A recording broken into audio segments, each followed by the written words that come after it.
Bonsoir à tous, il est 21h45 ici à Paris. Soyez les bienvenus dans votre journal de l'Afrique. De nombreux hommages rendus aujourd'hui encore au président Essebsi. Le chef de l'État sera inhumé ce samedi à Tunis. Des funérailles nationales en présence de nombreux chefs d'État et de gouvernement. On ira retrouver Lilia Blaise sur place. 62 corps repêchés ce vendredi au large de la Libye. Leur embarcation a fait naufrage hier. 145 personnes ont survécu. Des rescapés conduits vers la ville de Homs. Au total, ce sont plus de 300 migrants qui se trouvaient à bord.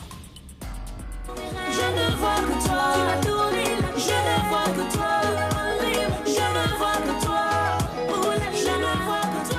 Et puis un peu plus de légèreté à la fin de ce journal. Nous avons le plaisir d'accueillir ce soir l'artiste béninoise Cécimé. Elle vient de nous parler de son tout dernier single que vous venez d'entendre justement, Je ne vois que toi.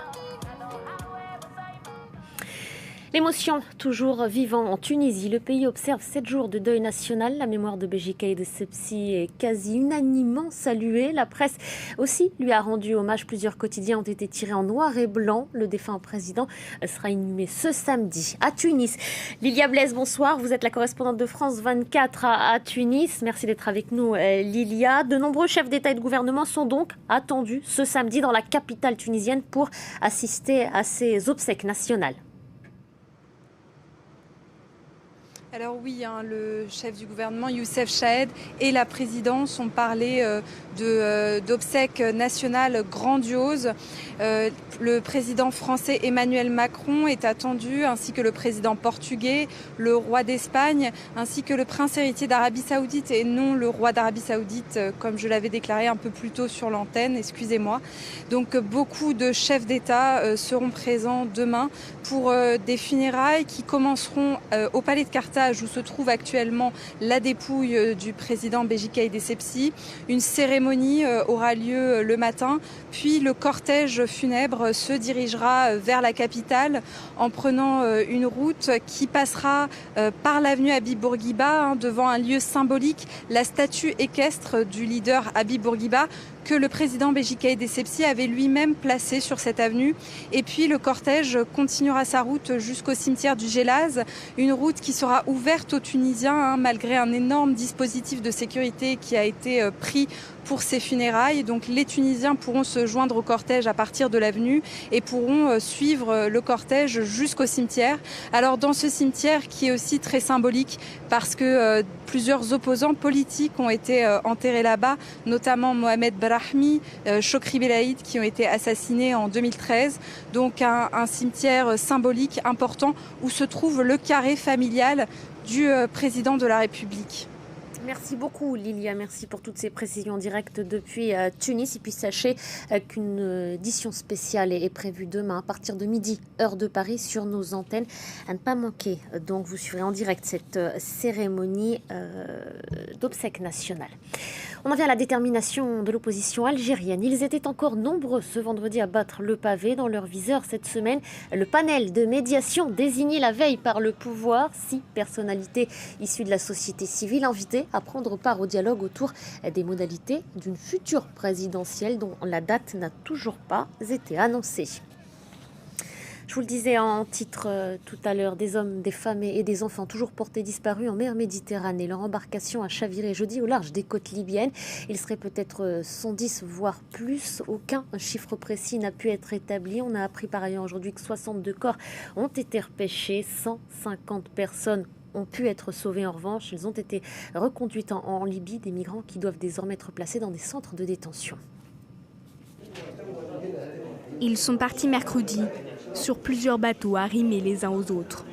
À leur bord, environ 300 personnes, dont des femmes et des enfants. Au large des côtes libyennes, le bateau fait naufrage.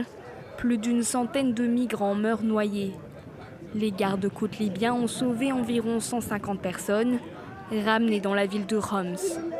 Parmi les rescapés, des Palestiniens, des Érythréens et des Soudanais.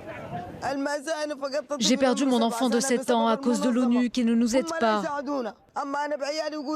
À présent, je ne veux plus rien, à part rentrer dans mon pays, le Soudan, et mourir là-bas. Personne ne pouvait nous aider et personne ne venait nous sauver. Ici, c'est très difficile. Nous avons besoin d'aide.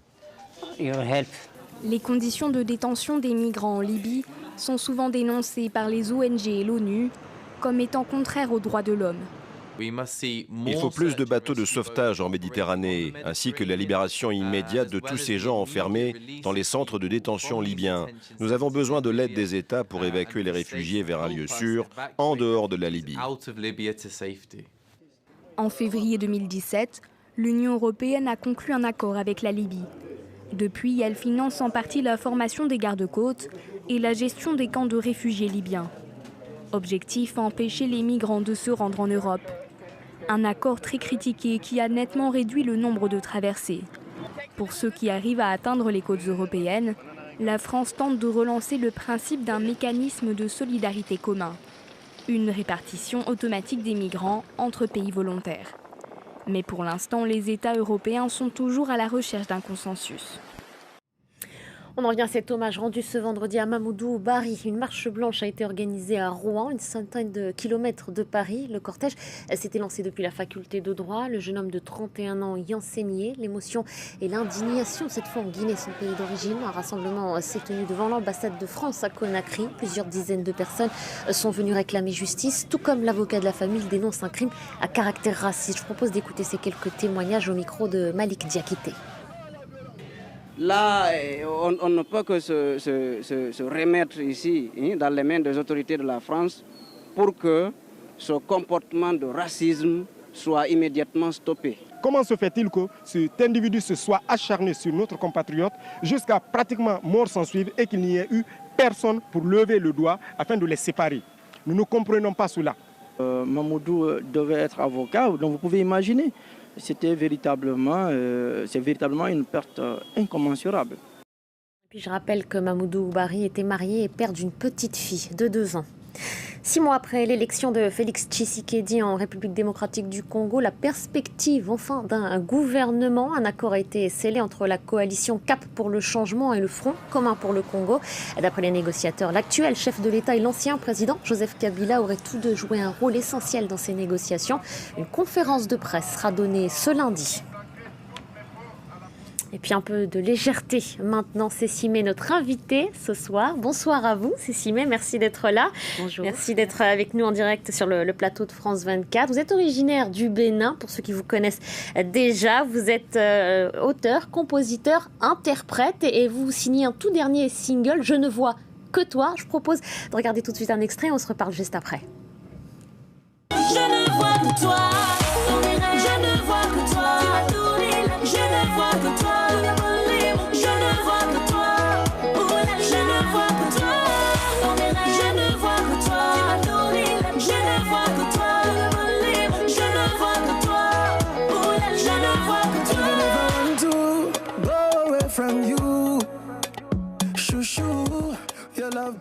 Voilà, en duo avec Mister Léo. Cécimé, à qui s'adresse ce message d'amour, si c'est un message d'amour, ce Je ne vois que toi?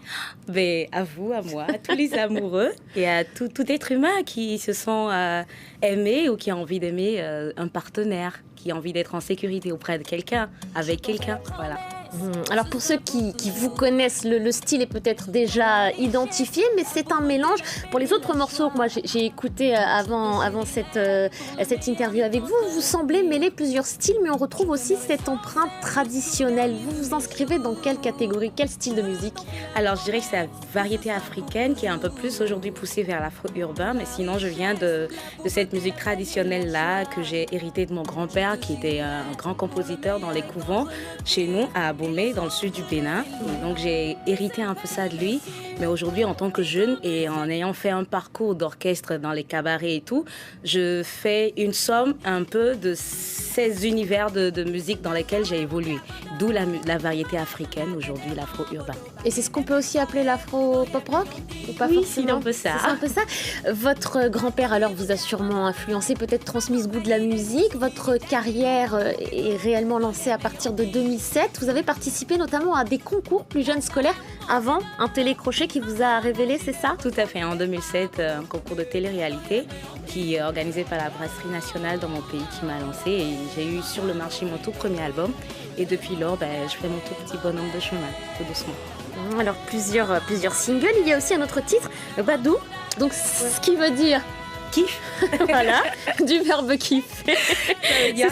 Voilà, c'est ce qu'on entend en ce moment même et c'est ce clip juste derrière vous. C'est en langue fon. Alors cette fois-ci, vous avez choisi de ne pas vous exprimer en français, mais en langue fon. Pourquoi ? Tout à fait, parce que d'abord, ça parle du Bénin.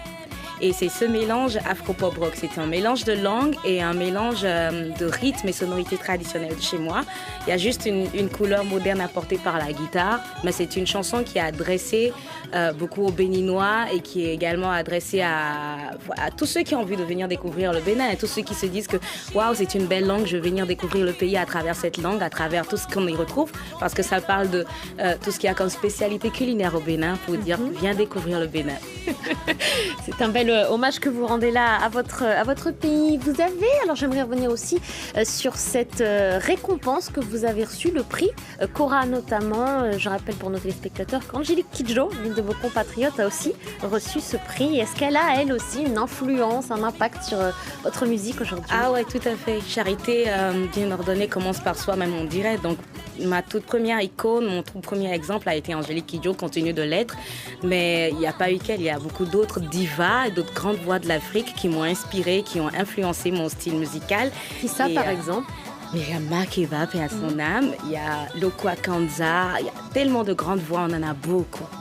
Et parmi la jeune génération également, beaucoup de voix qui m'inspirent également. Parce qu'on ne va pas dire que c'est seulement les aînés ou les doyens qui nous inspirent, mais il y a aussi d'autres jeunes qui font du bon et qui servent d'inspiration entre nous. Voilà. Et vous êtes dans la préparation d'un 3e album ? Tout à fait. Pour quand ?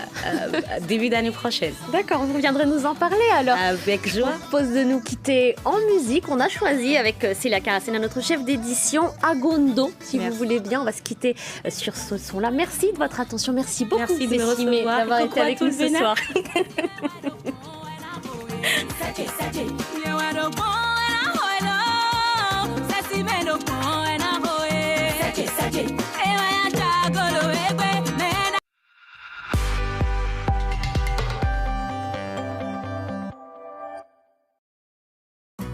Avec l'AOP, j'ai la garantie de l'origine de ce que j'achète. Je choisis des savoir-faire respectueux des animaux, de l'environnement et des traditions. Et je sais que tout le monde va se régaler. Derrière le label AOP, la preuve de l'authenticité.